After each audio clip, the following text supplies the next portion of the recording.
Right now, mounting tensions on the Korean peninsula.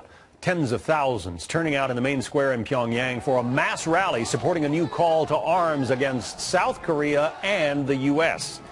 This follows North Korean dictator Kim Jong-un's latest threats to strike the U.S. mainland, including Washington, Los Angeles, Hawaii, and Austin, Texas.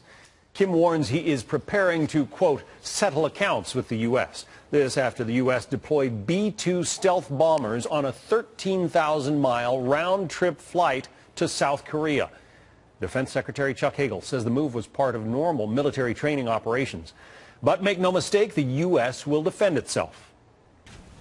And the North Koreans seem to be headed in a different direction here. We will unequivocally defend, and we are unequivocally committed to that alliance with South Korea. The B-2 is capable of delivering both conventional as well as nuclear weapons. North Korea says it considers the drills as preparations for an invasion, though the Pentagon is worried about the nearly 30,000 U.S. troops stationed along the border between the two countries. Most analysts say North Korea is years away from being able to attack the United States. Case in point, this satellite image of the Korean peninsula at night. You can see South Korea brightly lit, while the north is the complete opposite. Just 26% of North Korea's population has access to electricity, but Pyongyang does possess nuclear weapons. The Bush administration tried to prevent the North from going nuclear with rounds of crippling sanctions, but despite those efforts, the regime tested their first nuke in 2006 and followed that with 2 more tests in 2009 and again last month. And that leads right into what's happening now in Iran. We're also using sanctions to try to prevent Iran from acquiring nuclear weapons. And some have questioned whether or not they will be effective with the Islamic Republic when they weren't so effective with North Korea, as John just told you. Our next guest is one of the experts on the Iranian sanctions. He is also a co-author of an op-ed this week in the Wall Street Journal explaining why there's potentially a faulty debate over whether Iran has crossed the so-called red line. Mark Dubowitz is executive director of the Foundation for Defense of Democracies. And you say that. We're all waiting. Will Iran get the nuclear weapon? The argument you make this week is that might actually not matter about when they cross that red line. It's what they're doing up until that point. Why? Well, Jenna, the problem is that Iran is dashing to an undetectable breakout. And we estimate by July 2014, the UN weapons inspectors are going to show up, do their regular inspection. They're going to wave goodbye to the Iranians, and within 7 days, the Iranians can dash to a nuclear bomb. So they'll have all the pieces of the puzzle? They'll have all the pieces of the puzzle. They'll have the centrifuges spinning, the weapons-grade uranium enriching. They'll have the actual military aspect of it figured it out. And they'll be able to break out to a nuclear weapon without the Western intelligence services, the CIA, the Mossad, or UN weapons inspectors being able to detect that breakout. So a fairly obvious question, but what's the risk? What's the risk in that versus, you know, waking up one day like we did when we saw North Korea shoot off their first nuclear weapon, do that first test? What's the difference there? What's the risk? Well, the risk is that we're negotiating with the Iranians right now. We're trying to come up with a compromise solution. We're trying to limit their 20% medium-enriched uranium.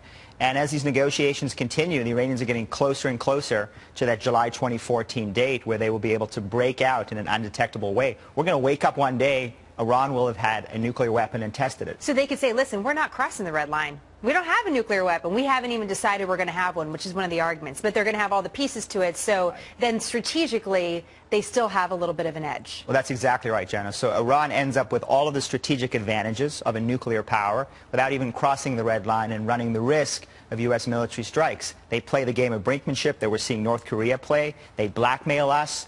They extend their influence regionally and globally. And we're in another game that we're in with North Korea. It's so remarkable to see those maps in North Korea, right? The whole north is dark. Very few people have access to electricity, but here they have this nuclear weapon, so people are paying attention. The United States just sent that B-2 stealth bomber just to send a little message. Now, there's the war games that are happening in South Korea, so that's why we can kind of do some of these things. We don't have war games happening right now in the Persian Gulf. But what do you think about that same sort of message with Iran? Would something like that work? Well, that's the problem. The message that we've sent to North Korea over the years and to Iran over the years is that we're reasonable people. We're willing to compromise. We're rational. We understand the give and take of negotiations. And their response to that is Great. We're going to take all the concessions. We're going to continue to blackmail you. We're going to continue to push you to the wall because we know you're going to cry uncle long before we cry uncle. Do you think, was that surprising to you to see the Pentagon make that move with North Korea? Do you think maybe there's a switch or something that's changing now, regardless of whether it's with North Korea or Iran, that maybe it's not just going to be sanctions this time around, that we're going to send a more direct message? Well, one hopes so, but I think that these dictators in North Korea and Iran believe that we're bluffing. We can fly our fancy airplanes. We can talk tough at the Pentagon. But the reality is when a push comes to shove, we're going to give in. We're going to give concessions. And these regimes and these dictators know that. So how do we change that? How do we change that? Well, I think with respect to Iran, which doesn't have a nuclear weapon yet, we have to prevent Iran from ever obtaining a nuclear weapon. And we have to not only send a clear message that we're willing to use military force, but we may have to use military force before Iran actually achieves undetectable breakout. Because, Jenna, there's a fundamental difference between Iran and North Korea.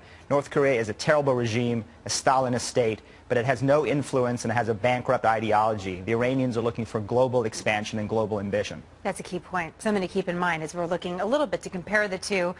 And hopefully, as you say, Iran never goes there, never gets to the nuclear weapon like North Korea. Mark, great to have you on set. What a treat. Always nice to see you. Thanks, Jenna. John?